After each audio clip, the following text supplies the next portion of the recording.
नमस्कार साथियों, आप जैसा कि आपकी मोबाइल की स्क्रीन पर देख पा रहे होंगे, ये हमारी ऑफिशियली वेबसाइट अभिषेक क्लासेस है और यहाँ सत्यता हमारी पहचान अभिषेक क्लासेस का लोगो है। साथियों, आज हम वेबसाइट के माध्यम से आपको बताने जा रहे हैं कि क्या क्या यहाँ पर उपलब्ध है। तो आप जीडीएस का A to Z सारा कंटेंट यहाँ पर देख पाएंगे।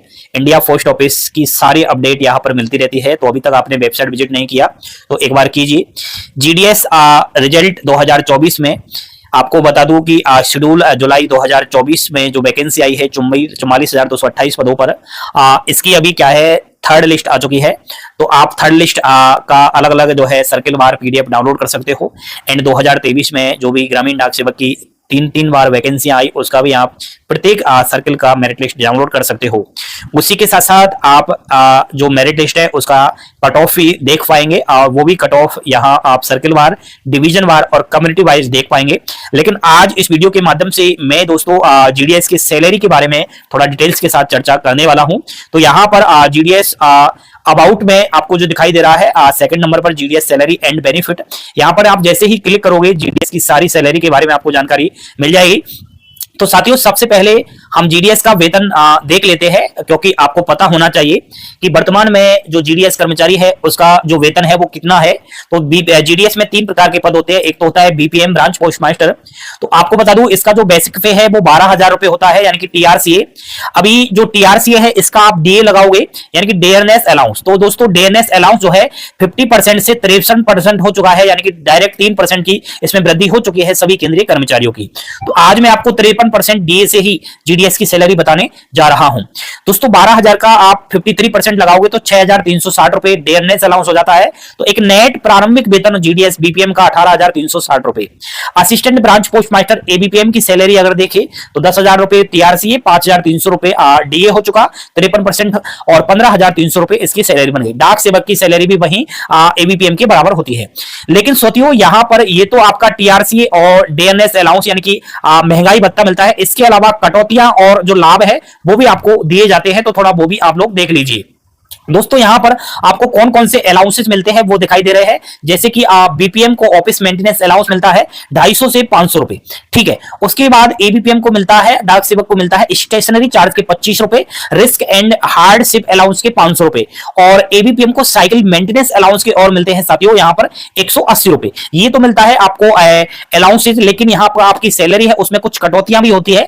जैसे कि आप पीएलआई वगैरह करवाते हो तो उसका 1500 से 2,000 रुपए के समथिंग कटौती होती है आपकी सैलरी से, और प्रोफेशनल टैक्स लग जाता है 200 रुपए और एआईजीडीएसयू के 30 रुपए की कटौती हो जाती है। साथियों यूनियन का चार्ज और लग जाता है 30 रुपए। अब यहां पर आप देख पाओगे अतिरिक्त भत्ते और कटौती के अलावा 3 वर्षों के बाद जीडीएस का वेतन। साथियों जैसे कि आप 3 साल जीडीएस के पद पर नौकरी कर लेते हो तो जीडीएस से डायरेक्ट आप एमटीएस बन सकते हो। डिपार्टमेंटली भर्तियां आती है समय समय पर प्रत्येक राज्यवार, और उस डिपार्टमेंटली भर्ती में आप रजिस्ट्रेशन करते हो, फॉर्म अप्लाई करोगे, उसके बाद एक एग्जाम्स कंडक्ट होता है। यदि उस एग्जाम्स को आप पास कर लेते हो तो एमटीएस बन जाओगे 3 साल बाद। लेकिन साथियों इसमें भी आपको मैं बता देता हूं, पिछली इसी साल 2024 की बात करें तो इसमें 1 वर्ष की छूट मिल गई थी, यानी कि जीडीएस कर्मचारी अगर 2 साल नौकरी कर लेता है तो वो डायरेक्ट एमटीएस पद के लिए फॉर्म अप्लाई कर सकता है और डिपार्टमेंटली एग्जाम्स में बैठ सकता है। तो आप बिल्कुल 2 साल बाद सैलरी को आपकी काफी इंक्रीमेंट कर सकते हो। वो कैसे? एमटीएस बन जाओगे आप और उतने होने पर आपकी सैलरी कितनी होती है यदि आप एमटीएस की परीक्षा में पास हो जाते हो तो बेसिक पे जो होता है साथियों वो 18,000 रुपए लग जाता है एमटीएस का। डेयरनेस अलाउंस 9,540 रुपए हो गया। मैं यहां पर दोस्तों वर्तमान में जो डीए 53% है उसी से आपकी सैलरी को जोड़कर बता रहा हूं। दोस्तों स्पेशल डेयरनेस अलाउंस के 3600 रुपए, अटेंडेंस बोनस 900 रुपए, डीए ऑन टीपीए 279 रुपए, टोटल अर्निंग हो जाती है 32,319 रुपए। लेकिन कुछ डिटेक्शंस, कुछ चार्जेस और लग जाते हैं, जैसे कि एनपीएस के 2358 रुपए, पीएलआई करवा रखा है इसके 2301 रुपए, इसके सेविंग फंड के 10 रुपए और प्रोफेशनल टैक्स के 200 रुपए। टोटल इसकी सैलरी में जो डिडक्शंस होता है साथियों वो 4,869 रुपए का होता है। तो नेट वेतन 27,450 रुपए हो जाता है।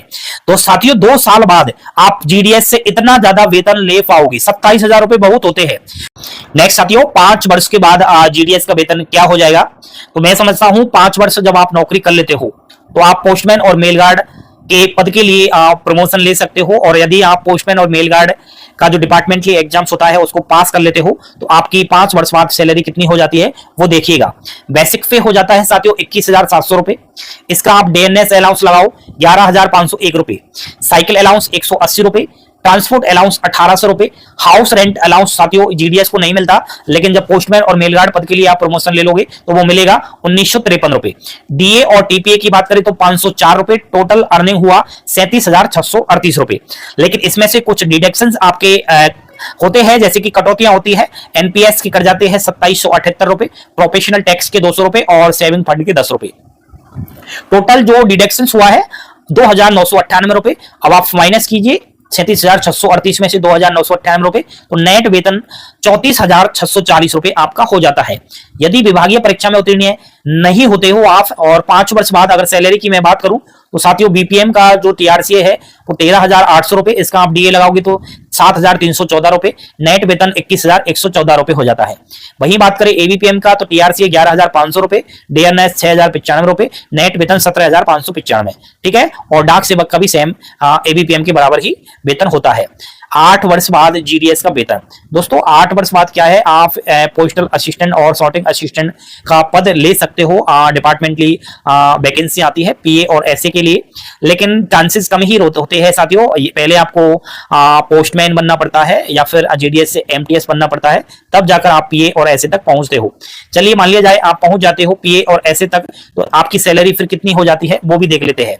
बेसिक पे 25,500 रुपए, ठीक है, डीएनएस अलाउंस 13,515 रुपए, ट्रांसपोर्ट 3600, हाउस रेंट 6,885, डीए और ऑन टीपीए 1,224 रुपए, टोटल अर्निंग 50,724 रुपए। बताओ आप कितनी सैलरी हो चुकी है।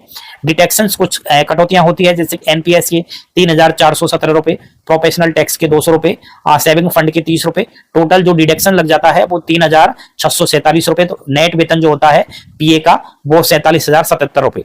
ठीक है साथियों, यदि पोस्टल असिस्टेंट परीक्षा में उत्तीर्ण नहीं होते हो आप लोग, तो मैं समझता हूं आपकी फिर सैलरी 8 वर्ष के बाद क्या रहेगी, जीडीएस के पद पर बने रहते हो तो जैसे कि बीपीएम का टीआरसी हो जाएगा 14,800 रुपए, इसका आप 53% लगाओगे तो 6,886.4, नेट वेतन 22,766 रुपए हो जाएगा। ठीक है, 8 वर्ष बाद जीडीएस का। एबीपीएम और डाक सेवक की बात करें तो टीआरसी 12,400 रुपए, डीएनएस 6,572 रुपए और आपका टोटल सैलरी 18,972 रुपए हो जाएगा। वहीं आपका डाक सेवक का रहेगा। ठीक है, 10 वर्ष के बाद डिपार्टमेंटली एग्जाम से मान लिया जाए आप उत्तीर्ण नहीं हुए और आपने काफी सारी कोशिश की, डिपार्टमेंटली एग्जाम्स में बैठे लेकिन पास नहीं हुए, लेकिन आप जीडीएस के पद पर हो और जीडीएस के पद पर होते हुए 10 वर्ष बाद आपकी सैलरी कितनी हो जाएगी देखिएगा। बीपीएम की बात करें तो 15,600 रुपए तो टीआरसी है, क्योंकि इंक्रीमेंट लग चुका है 12,000 से डायरेक्ट आपका इंक्रीमेंट हो चुका है, बढ़ते बढ़ते टीआरसी 15,600 रुपए। इसका आप डीएनएस अलाउंस लगाओ तो 8,268 रुपए और इन हैंड आपकी सैलरी हो जाती है 23,868 रुपए। लेकिन साथियों इसमें आप और भी अलाउंसेस जोड़िए। ठीक है, ये नेट वेतन केवल डीए और टीआरसीए से मैंने बताया है, आपको ऑफिस मेंटेनेंस अलाउंस भी इसमें मिलेगा और भी आपको अलाउंसेस मिलेंगे। ठीक है, और कुछ कटौतियां होगी जो मैंने ऊपर आपको बता दी है। बात करें दोस्तों एबीपीएम का टीआरसीए का तो 13,000 रुपए हो जाएगा, इसका आप डीएनएस अलाउंस लगाओ 6,890 रुपए, टोटल 19,890 रुपए हो जाते हैं।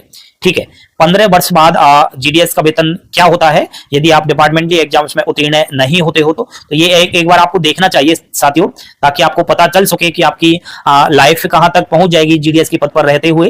तो बीपीएम की बात करते हैं, सबसे पहले तो 17,400 रुपए आपका टीआरसी हो जाता है, डीएनएस अलाउंस 9,222 रुपए, नेट वेतन 26,622 रुपए। असिस्टेंट ब्रांच पोस्टमास्टर एबीपीएम का जो टीआरसी है वो 14,500 रुपए, डीए 7,685 रुपए, नेट वेतन 22,185 रुपए हो जाता है। डाक सेवक की बात करें तो वही सेम आपका एबीपीएम के बराबर ही सैलरी रहती है। 20 वर्ष के बाद जीडीएस का वेतन क्या रहेगा तो वो देखिए आप, यदि आप डिपार्टमेंटली एग्जाम्स में उत्तीर्ण नहीं होते हो तो आप जीडीएस के पद पर तो हो, लेकिन आपकी 20 वर्ष के बाद सैलरी कितनी हो जाएगी वो देखिएगा। साथियों बीपीएम की बात करें तो टीआरसी हो गया है आपका 19,200 रुपए, इसका आप डीए लगाओ तो 10,176 रुपए और फिर नेट वेतन हो जाता है 29,376 रुपए। ठीक है, एबीपीएम 16,000 टीआरसी, इसका डीए 8,480 रुपए, 24,480 रुपए आपका सैलरी हो जाती है, वहीं आपकी डाक सेवक की होगी। तो 20 वर्ष के बाद साथियों ये आपकी 24,480 रुपए तो एबीपीएम और डाक सेवक की, और बीपीएम की सैलरी 29,376 के समथिंग हो जाती है। अब साथियों मेरे ख्याल से आपको जीडीएस का पद छोटा नहीं समझना चाहिए, और मैं समझता हूं एक आपको कमलेश चंद्र कमेटी के सिफारिश के आधार पर 12, 24, 36 का एक नियम भी है आपके पास। यदि आप 12 साल 24 साल और 36 साल जीडीएस के पद पर नौकरी कर लेते हो तो आपको अलग से सैलरी के अलावा पैसे मिलेंगे। अभी सरकार ने क्या है कुछ फिक्स आपको दिया है, जैसे कि 12 साल को 300 के समथिंग, 24 साल वालों को 600 के समथिंग, 36 साल वालों को कुछ ऐसे करके दिया है फिक्स अलग से पैसे हर महीने। लेकिन जब आप ये 12, 24, 36 का पूर्णतः ऑफिशियली नियम लागू हो जाएगा तो आपकी सैलरी काफी और भी बढ़ेगी, क्योंकि जब आपका टीआरसीए है उसमें और ज्यादा इंक्रीमेंट लगेगा। जिस प्रकार यहाँ पर टीआरसीए आपको ये दिखाई दे रहा है, इसमें और ज्यादा आपको बढ़ोतरी देखने को मिलेगी, और जैसे जैसे ये टीआरसीए बढ़ेगा अपने आप आपका डीए बढ़ेगा। तो मेरे ख्याल से साथियों आपके जो भी प्रश्न है इन प्रश्नों को आप जवाब के रूप में वेबसाइट पर विजिट करके देखिएगा, इसका उत्तर वेबसाइट पर मिलेगा। जीडीएस की सैलरी एंड बेनिफिट लेटेस्ट जो डीए आपका लगता है 53%, उससे मैंने आपको ये लगा करके बताया है। और जीडीएस की जॉइनिंग से लेकर आपका रिटायरमेंट तक 20 वर्ष तक आपकी सैलरी कितनी हो जाती है वो सब जानकारियां दी। एक बार आप वेबसाइट पर और विजिट कर लीजिए और आप अच्छे से देख लीजिए। ठीक है, थैंक यू, धन्यवाद। जय हिंद, जय भारत।